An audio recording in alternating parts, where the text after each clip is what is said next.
Hi there again, boys and girls. Today we're going to be looking at the story of Matilda again. So our learning objective is we're going to read and understand a novel text. And our success criteria, to be successful today, we're going to see if we can first of all use a range of strategies to help us read.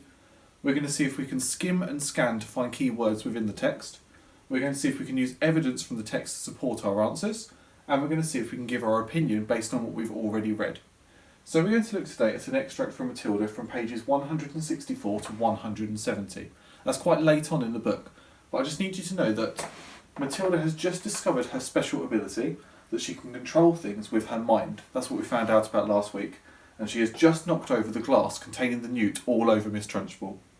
All of her other classmates have now gone out to play, but Matilda stays behind, and this is what happens next. The second miracle. Matilda did not join the rush to get out of the classroom.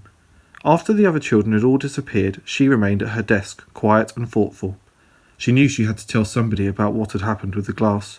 She couldn't possibly keep a gigantic secret like that bottled up inside her. What she needed was just one person, one wise and sympathetic grown-up who could help her to understand the meaning of this extraordinary happening. Neither her mother nor her father would be of any use at all. If they believed her story, and it was doubtful they would, they almost certainly would fail to realise what an astounding event it was that had taken place in the classroom that afternoon. On the spur of the moment, Matilda decided that the one person she would confide in was Miss Honey. Matilda and Miss Honey were now the only two left in the classroom. Miss Honey had seated herself at the table and was rifling through some papers. She looked up and said, "Well, Matilda, aren't you going to go outside with all the others?" Matilda said, "Please may I talk to you for a moment?" "Of course you may. What's troubling you?" "Something very peculiar has happened to me, Miss Honey." Miss Honey became instantly alert. Ever since the two disastrous meetings she had had recently about Matilda, the first with the headmistress and the second with the dreadful Mr. and Mrs. Wormwood, Miss Honey had been thinking a great deal about this child and wondering how she could help her. And now, here was Matilda sitting in the classroom with a curiously exalted look on her face and asking if she could have a private talk. Miss Honey had never seen her looking so wide-eyed and peculiar before. "Yes, Matilda," she said. "Tell me what has happened to you that's so peculiar." "Miss Trunchbull isn't going to expel me, is she?" Matilda asked.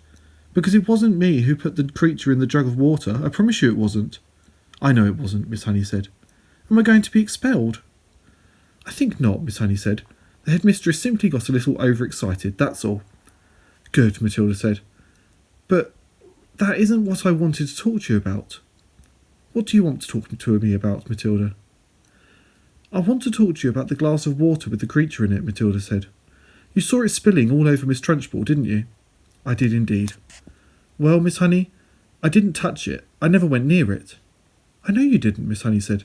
"You heard me telling the headmistress that it couldn't possibly have been you." "Ah, but it was me, Miss Honey," Matilda said. "That's exactly what I wanted to talk to you about." Miss Honey paused and looked carefully at the child. "I don't think I quite follow you," she said.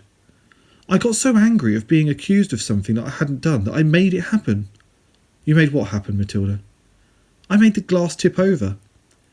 "I still don't quite understand what you mean," Miss Honey said gently. "I did it with my eyes," Matilda said. "I was staring at it and wishing for it to tip over, and then my eyes went all hot and funny, and some sort of power came out of them, and the glass just toppled over."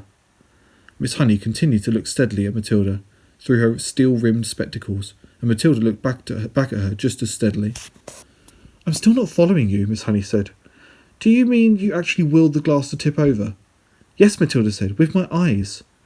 Miss Honey went silent for a moment. She did not think Matilda was meaning to tell a lie. It was more likely that she was simply allowing her vivid imagination to run away with her.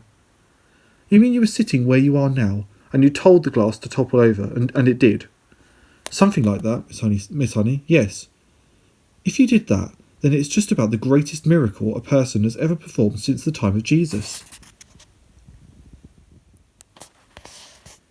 "I did it, Miss Honey."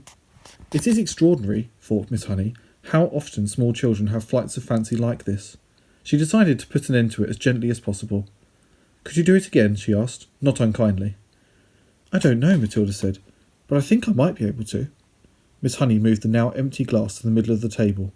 "Should I put water in it?" she asked, smiling a little. I don't think it matters, Matilda said.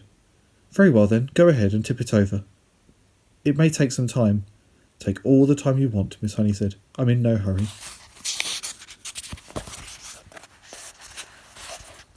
Matilda, sitting in the second row, about 10 feet away from Miss Honey, put her elbows on the desk and cupped her face in her hands, and this time she gave the order right at the beginning. Tip, glass, tip, she ordered. But her lips didn't move, and she made no sound. She simply shouted the words inside her head.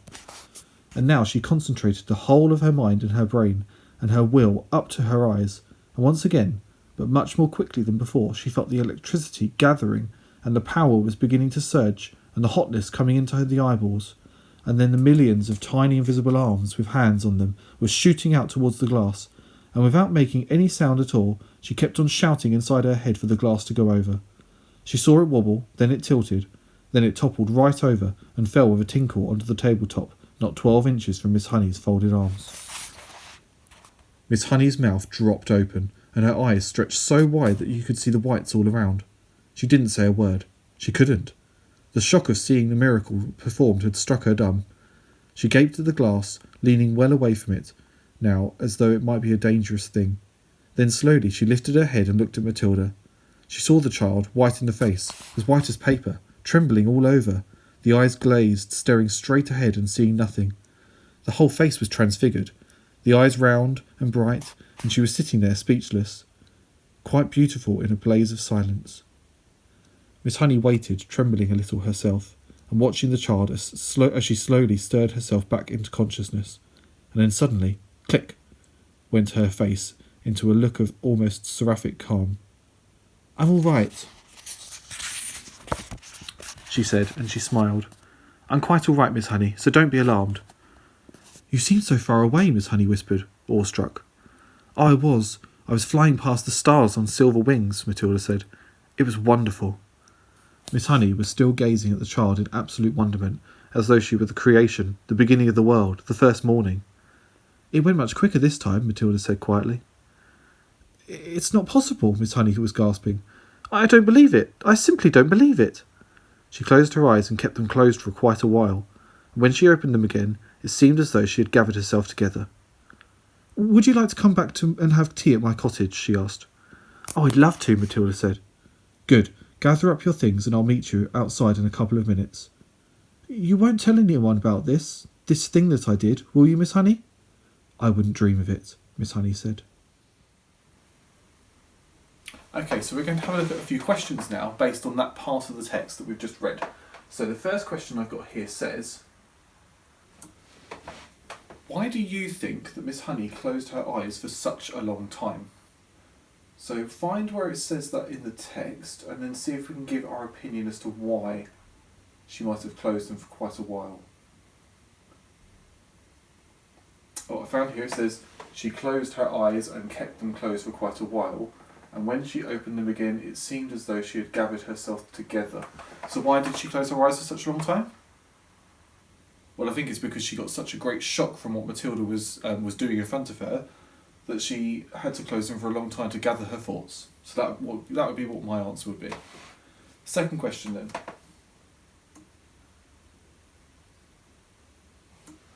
What kind of building does Miss Honey live in? You might just think, well, she lives in a house, but there's a specific word that we need to find about a place where she lives. So let's keep looking.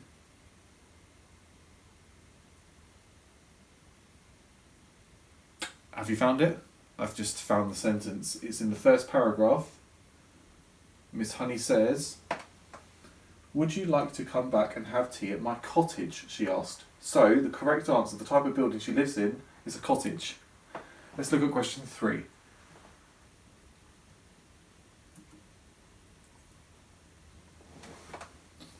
How do you know Miss Honey will keep Matilda's secret?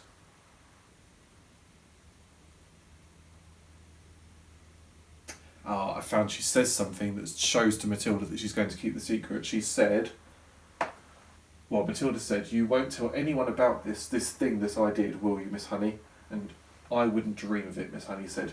So Miss Honey kept that promise to Matilda that she wouldn't tell anyone. She said, I wouldn't dream of telling anyone. Brilliant. Now we're going to have a go today at seeing if we can answer some questions about the text. So on DB Primary, I'd like you to go and find the text and the questions that I've set for you, and then when you finish, you can come back here and have a look at your open self-assessment. So for our self-assessment, our objective was to read and understand a novel text. What do you need to work on more as your next step? Do you need to work on using a range of strategies to actually help you read the words? Do you need to develop your skimming and scanning skills, finding those key words really quickly? Do you need to work on finding evidence to support your ideas in the text? Or do you need to work on giving your opinion and explaining why you think that based on what you've already read? Have a think about what you'd like to work on, and next time we do a reading lesson together, you can work on that.